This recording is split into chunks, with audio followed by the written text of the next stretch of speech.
पारसवाड़ी, महाराष्ट्र, दशहरा।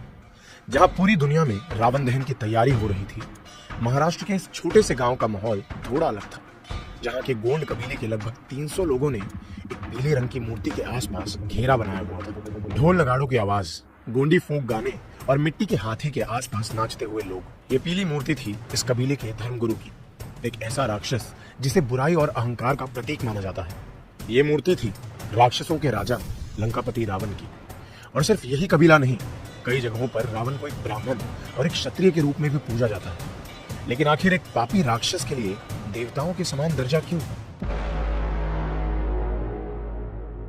क्या आप जानते हैं कि रावण आधा ब्राह्मण और आधा राक्षस था? रावण का जन्म ऋषि विश्रवा और राक्षसी कैकसी के बेटे के रूप में हुआ था। उसके दादा ऋषि पुलस्त्य ब्रह्मा जी के पुत्र थे और यही कारण था कि उसमें एक ब्राह्मण और एक राक्षस दोनों के गुण थे। लेकिन आखिर ऐसा क्या था जो उसे बाकी राक्षसों से अलग बनाता था? रावण के पिता ही उसके गुरु थे, जिन्होंने आयुर्वेद से लेकर तंत्र तक, ज्योतिष ज्ञान से लेकर संगीत तक, रावण हर विद्या में माहिर था। सिर्फ यही नहीं, संसार की सारी काली शक्तियां भी उसकी मुट्ठी में थी।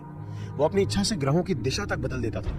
वो अक्सर अपनी इन काली शक्तियों का इस्तेमाल माया और छल के रूप में युद्ध भूमि में करता था और इसीलिए संसार में ऐसा कोई नहीं था जो उसे हरा सके। इस ज्ञान और ताकत के कारण रावण खुद को देवताओं से भी ऊपर समझने लगा और उसका यही अहंकार उसके विनाश का कारण बना।